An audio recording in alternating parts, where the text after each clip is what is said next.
This video has been kind of a long time coming. I just sometimes it feels like my opinions can be a little overbearing. Uh, Surely you wouldn't know anything about that. There's a thing that I notice that designers sometimes do that I try to nudge and steer them in a different direction, but it happens so frequently that I feel like there's some kind of underlying misunderstanding of design principles in play. Either on their part or on mine. So it is entirely possible in this case that I'm the one misunderstanding, but I don't think so. I think what's going on is a misunderstanding of how the design process works and what the purpose is. So what I see a lot of times is a designer, particularly a first-time designer, who wants to make their own game and is wanting to add in a bunch of options. Cool. More options, more variety is generally good for a game. And then you get into something like, well, I want to represent every possible option for the setting. So, say in a modern setting, you need to make sure that characters have a job. What job? Any job. And I'm going to have rules for every job I can think of. And hey, jobs have subcategories. So we're going to not only know where what kind of business you work at, but also exactly what your position is, how long you've been there, what your social status is within that construct. We're going to know what your basic, you don't necessarily need to know down to the dollar amount what your income is, but we're going to know if you're, high, medium, low income. We're going to know all this information because that is how you represent the character as they exist in the world, the way that they associate with the world around them. And I think that's a lot. And I start to wonder when I see that, how much value is the game actually getting from this level of detail? And I start to think, well, most of the time, like 99% of the time, right, you're not making a character just to make a character. You're making a character to play a game. And any data, any information, any aspects of building that character that don't relate directly to gameplay, most of the time is just extra bloat. It doesn't need to be there. It doesn't facilitate gameplay, and it just creates this expansive rules bloat that weighs the game down. If I need to know if I'm a plumber, how long have I been a plumber? Am I I assume union plumber? I'm apprentice? Am I a journeyman? Am I expert, master? I don't actually know how that works. What grade of plumber am I? Is that really necessary for the game as it is going to be played? Sometimes yes, often no. It's usually enough to know I'm a plumber, or even more abstractly, I'm a a skilled tradesman. That level of detail is often what is necessary for tracking the kinds of things that you might need to track for day-to-day life in a modern setting. Not to say that jobs aren't important, but unless your game is about those jobs, oftentimes they're not important. It's not important to have that level of detail. And it's not just about jobs. That was just the most recent example that came to mind. This can go down to, how good are you at different subjects in school? Do you have skill in this specific hobby? For those of you who remember the days of D&D 3rd edition, they had a massive skill list that was broken down, and everything was divided and subdivided into little individual categories and subcategories so that you could record your character's abilities and statistics in minute detail. But did this help with gameplay? Usually not.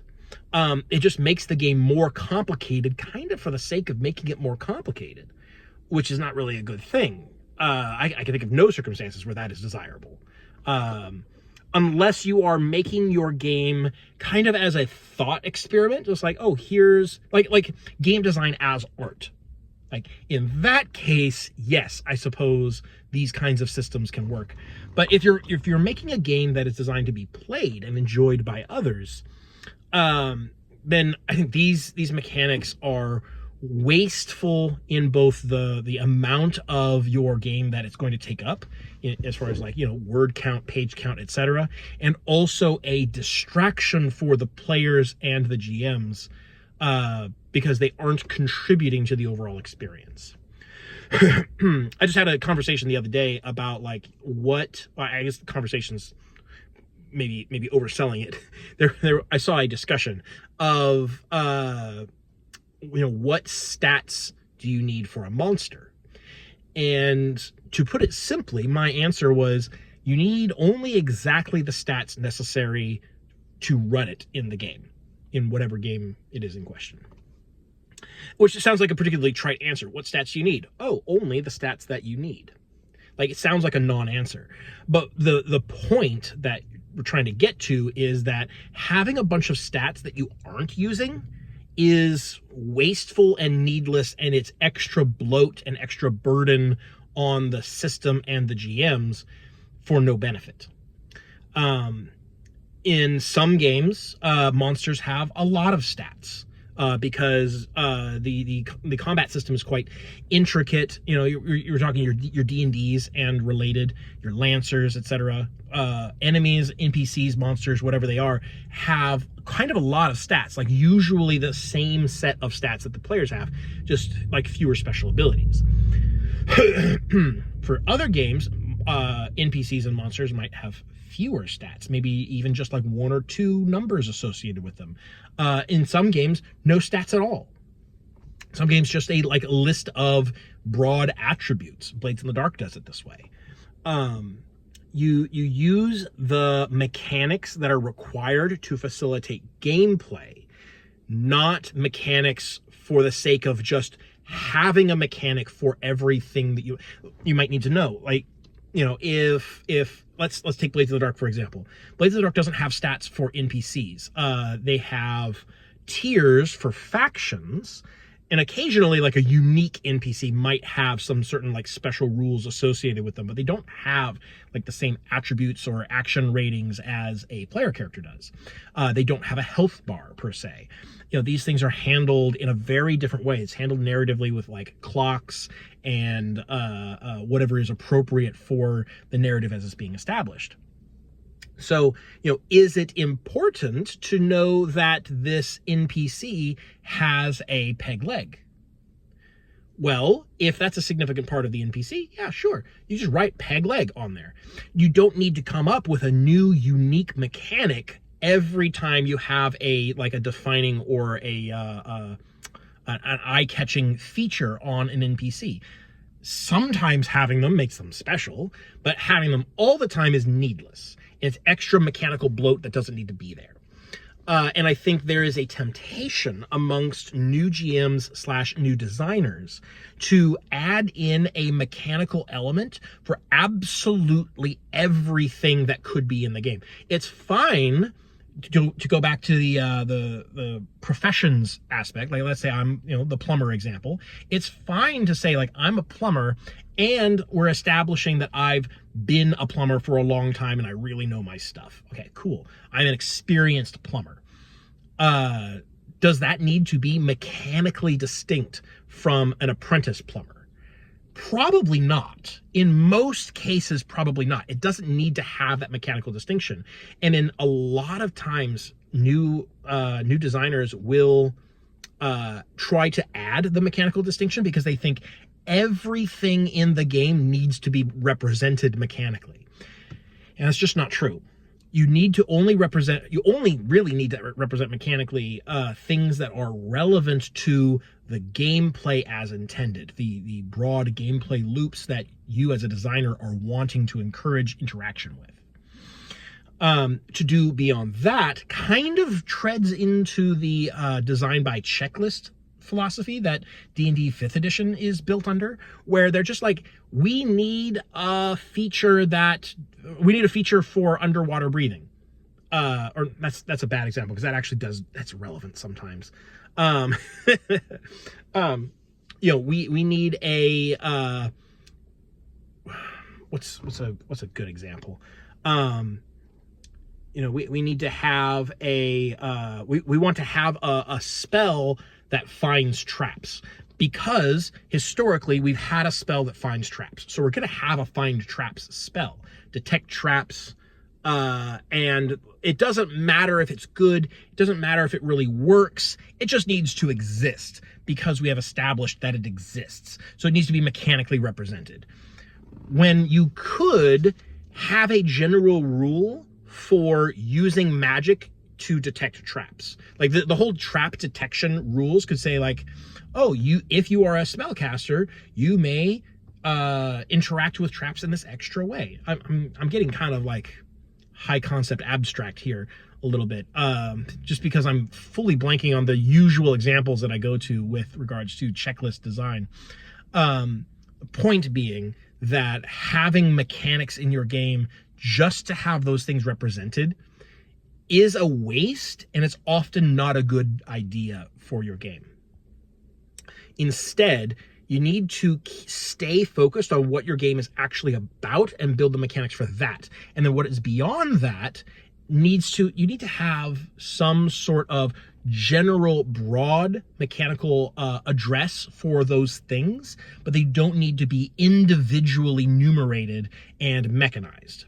You don't need to have a separate special ability for every profession, every sub-profession, every level of experience in those professions. You're talking thousands and thousands of abilities to cover everything, and it's just needless.